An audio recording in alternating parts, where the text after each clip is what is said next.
সুপ্রিয় শিক্ষার্থীবৃন্দ, কেমন আছো সবাই? আশা করি ভালো আছো। আজকে আমরা সি নম্বর থেকে শুরু করবো। তো চলো ক্লাসটা শুরু করা যাক। From your reading of your above text, complete each blank space in the table with no more than 2 words and or numbers. দেখো, আমরা আগের ক্লাসে কিন্তু এই গল্পটার অর্থ আমরা দেখেছিলাম, প্যাসেজটার অর্থ তোমরা দেখেছিলাম। অবশ্যই তোমরা সেগুলোটা দেখে নেবে, তা না হলে তোমরা কিন্তু এই এই ছক পূরণ করতে পারবে না এবং পূরণ করলেও কিছু বুঝবে না, অথবা আমার উত্তরের সাথে তোমাদের কোনো ধারণা বুঝবে না। তো দেখো, এখানে কিছু শূন্যস্থান ফাঁকা জায়গা দেওয়া আছে। আমরা সরাসরি চলে অ্যান্সার স্ক্রিপ্টে চলে যাই। তো পলিউশনের মধ্যে হচ্ছে এয়ার পলিউশন। কজেস হলো toxic smokes from industrial plants, vehicles which are award and পুরলি services smoke from the burning fields. Suggestions: don't drive motor cars which are older than 20 years. এখানে শূন্যস্থানে হবে 20, অর্থাৎ 20. Use car lubricants from of good quality to keep the emission. এখানে শূন্যস্থানে হবে emission level minimum. Use CNG or LP gas as car fuel. এবার রয়েছে soil pollution. Industrial wastes not disposed properly. Use of polythene shopping bags. Use of agricultural pesticides and fertilizers. এখানে suggestion গুলো হলো use compost for agricultural purpose, recycle paper, plastics and other materials. এখানে কিন্তু শূন্যস্থান ছিল না। Plant more trees to help prevent loss of fertility in the top soil. এটা ছিল আমাদের শূন্যস্থান পূরণেরটা। শুধু কিছু ওয়ার্ড, একটা করে ওয়ার্ড এখানে দিয়ে দেওয়া, এই আর বেশি কিছু না।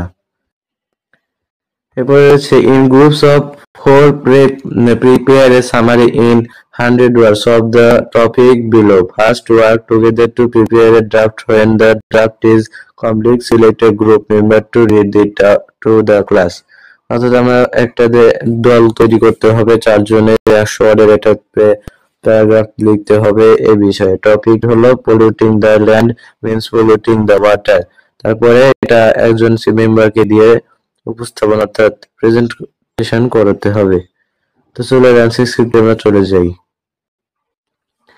দেখো, polluting the land means polluting the water. এটা সম্পূর্ণভাবে দেখে নিতে দাও। Land pollution directly contributes to water pollution. মাটি দূষণের ফলে সরাসরি পানির দূষণ ঘটে। When harmful substances like industrial waste, pesticides and plastic bags are dumped on the ground, rainwater washes them into nearby rivers, lakes and underground water sources. যখন শিল্প বর্জ্য, কীটনাশক ও প্লাস্টিকের মতো ক্ষতিকর বস্তু মাটিতে ফেলা হয়, তখন বৃষ্টির পানি সেগুলোতে ধুয়ে নদী, লেক ও ভূগর্ভস্থ পানিতে মিশে নিয়ে যায়। Improper waste disposal of deforestation and excessive use of chemicals in agriculture degrade the soil and contaminate water supplies. অপরিকল্পিত বর্জ্য ব্যবস্থাপনা, বন উজাড় এবং অতিরিক্ত রাসায়নিক সার ব্যবহার মাটির ক্ষতি করে এবং পানির উৎসকে দূষিত করে। Toxic substances from landfills and factories is shipped into water bodies, harming marine life and human health. Landfill ও কলকারখানার বিষাক্ত পদার্থ পানিতে মিশে জলজ প্রাণী ও মানুষের স্বাস্থ্য ঝুঁকি তৈরি করে। To prevent this, we must recycle waste, reduce plastic use and plant more trees. এই সমস্যা রোধে বর্জ্য পুনর্ব্যবহার, প্লাস্টিকের ব্যবহার কমানো এবং বেশি গাছ লাগানো জরুরি। Protecting the land ensures clean water, benefiting both nature and people. মাটিকে রক্ষা করলে পানিও নিরাপদ থাকবে, যা প্রকৃতি ও মানুষের জন্য উপকারী। Look at the 3 posters below. What passages do they give? Which one do you like and most? Tell your friend why you like it. অর্থাৎ এই ছবিটা দেখতে হবে, এটাকে আমাদের কি বলতে চাই সেটা আমাদের বলতে হবে। আমি কোনটা পছন্দ করি, কেন পছন্দ করি সেগুলো লিখতে হবে। তো চলো অ্যান্সার স্ক্রিপ্টে চলে যাই। দেখো, first poster a seal in pleading not throw trash in its playground, emphasizing that land pollution affects wildlife. Second poster, a duck warns that the lake is not suitable for swimming due to pollution, highlighting the contamination of water bodies. Third poster, a fish asks why people throw trash into the water when they won't do the same at home, showing how pollution harms aquatic life. The story states that polluting the land means polluting the water as toxic substances from land get washed into water bodies. These posters align with that idea by showing the impact of waste on animals and water sources. Which one do I like the most? I like the third poster the most. It directly questions human behavior, making people think about their actions.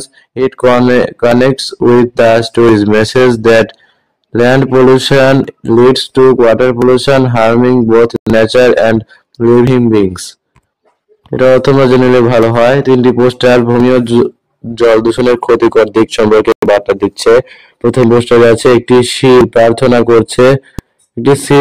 করছে যেন তার খেলাধুলার জায়গায় আবর্জনা না ফেলা হয়। এটি দেখায় যে ভূমি দূষণ বন্যপ্রাণীর ক্ষতি করে।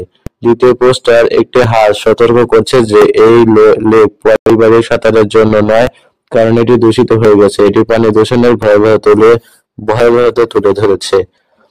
তৃতীয় পোস্টার, একটি মাছ প্রশ্ন করছে, তোমরা কি নিজের ঘর নোংরা করো? তাহলে আমার আবাসস্থলে কেন আবর্জনা ফেলো? এটি দেখায় কিভাবে পানি দূষণ ও জলজ প্রাণীর ক্ষতি করে। গল্পে বলা হয়েছে মাটি দূষণ মানে পানি দূষণ, কারণ ভূমিতে ফেলা বিষাক্ত পদার্থ বৃষ্টির মাধ্যমে পানিতে গিয়ে মিশে। এই পোস্টারগুলো সেই ধারণার সঙ্গে মিল রেখে দেখাচ্ছে যে দূষণ কিভাবে প্রাণীদের ক্ষতি করছে। আমি কোন পোস্টারটি সবচেয়ে বেশি পছন্দ করি? আমি তৃতীয় পোস্টারটি সবচেয়ে বেশি পছন্দ করি, কারণ এটি সরাসরি মানুষের আচরণ নিয়ে প্রশ্ন তোলে এবং মানুষকে ভাবতে বাধ্য করে। এটি গল্পের বার্তার সঙ্গে মিলে যায়। তো এখানে বলা হয়েছে যে ভূমি দূষণ হলে পানিও দূষিত হয় এবং এটি প্রকৃতি ও প্রাণীদের জন্য ক্ষতিকর। তো আজকের ক্লাসটা এই পর্যন্তই। আমার ভিডিওগুলো ভালো লেগে থাকলে আমার চ্যানেলটা সাবস্ক্রাইব করে আমার সাথেই থাকবে। পরবর্তীতে আমরা লেসন 3 থেকে শুরু করব। তো ধন্যবাদ সবাইকে।